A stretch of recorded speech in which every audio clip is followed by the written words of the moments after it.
Is this cycle different and more different from the last time we checked? I mean, it's not just a spot Bitcoin ETFs. Things are changing pretty fast here.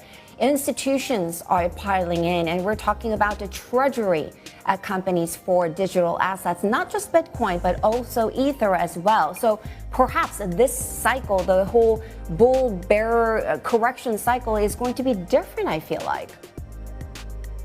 Yeah, it's a great point, Sherry.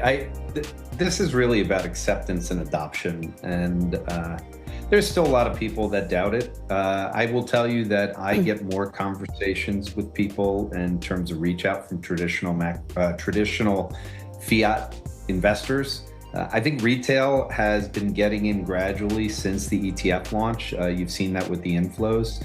But over the course of the last 6 weeks, there's been a dramatic shift, beginning with the Circle IPO. The Circle IPO, for me, was a major event. Tom Lee spoke in interviews and called it a ChatGPT moment, and I could not agree more in the fact that it just brought a lot more attention to the space. I do a weekly podcast really focused on the macro world combining with crypto, and I will tell you that I've had more reach out on Ethereum. And again, I've talked about this being the year of network effects for crypto.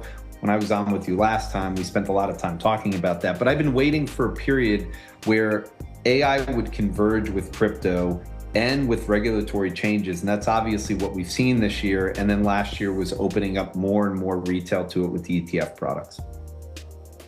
Let's talk about what Tom Lee has been up to. And of course, I did briefly mention the digital asset treasury companies. What do you think? Really buy a Bitcoin or buy shares of MicroStrategy or Strategy, or buy Ether, or buy Tom Lee's, the company where Tom Lee is a chairman of Bitmine. So is it better to get the cryptocurrency itself or buy shares of digital asset treasury companies?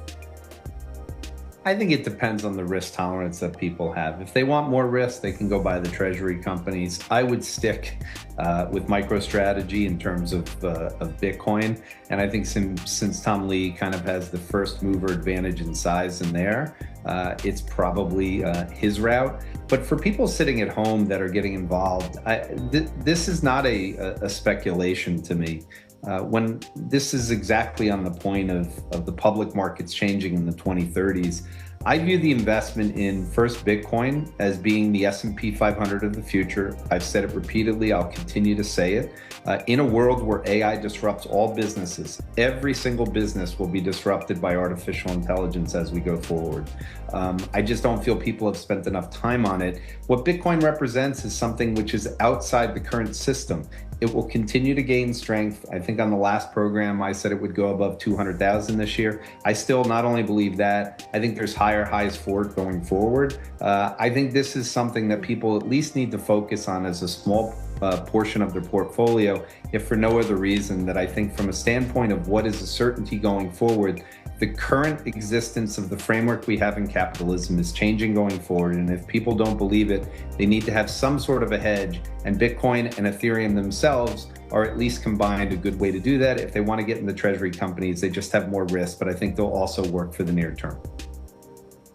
What is the number one question you're getting from what you called traditional fiat investors about crypto and potential investment ideas?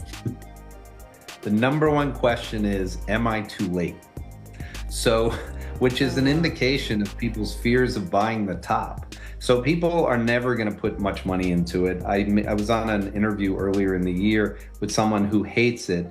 And at the end of the interview, I just said to them, you will own it before the end of the year. You just won't tell anyone. This is part of the thing we saw in the polls for Donald Trump, is that he won the election going away. And that's because a lot of people that came out of the polls wouldn't admit they were voting for him, but they did. Bitcoin still fits in this situation where I think After 18 years or 17 years of continuing to move higher, being a $2.4 trillion asset, one of the largest assets in the world, it's getting harder and harder for people to be negative against it. So now the acceptance is starting. I think the adoption phase will come once the agentic world takes off. And that's the thing, Sherry, that I just want to make sure, I'm sure we'll be doing these again in the future. Every time I come on, you just ask me, how are we doing on the agentic world? As AI agents are transacting more, stable coins will be used more. That means people are entering into this world of the digital assets. Bitcoin will always gather a portion of that money that ends up there. And I think that's where we're headed for over the rest of this year.